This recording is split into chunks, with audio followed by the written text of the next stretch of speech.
Artillery and mortar rounds rained down on the rebellious Syrian city of Homs, as Syrian government forces seem to be pulling out all the stops to crush an uprising now nearly a year old.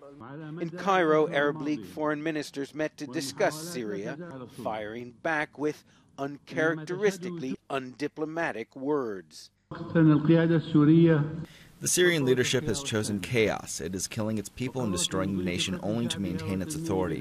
What is happening in Syria leaves no doubt that it is not ethnic or sectarian war or urban warfare. It is a campaign of mass cleansing to punish the Syrian people and enforce the regime's authority without any humanitarian or ethical regards.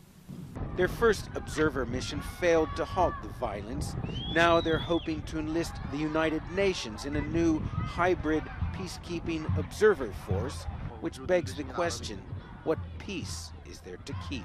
That's why the resolution today began with a call to end all violence, the withdrawal of military presence from the cities and towns, and then calling on the Security Council to issue a resolution that establishes a mission that is joint between the Arab League, between the United Nations, to ensure the end of violence. Regime opponents are unmoved.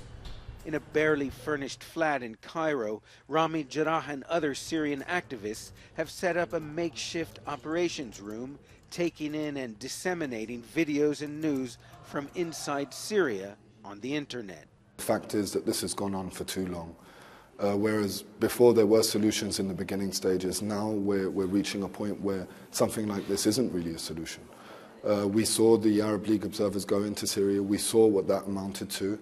As many as 6,000 people, civilians, soldiers, policemen, and others have been killed since the uprising broke out last March.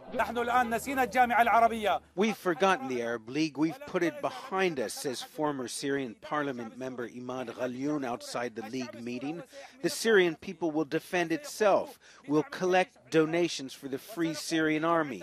We will depend only on God. The diplomats have been talking about Syria for months, and today they came out with another statement. But statements and talk don't seem to make much difference when it comes to the conflict in Syria. Ben Wedeman, CNN, Cairo.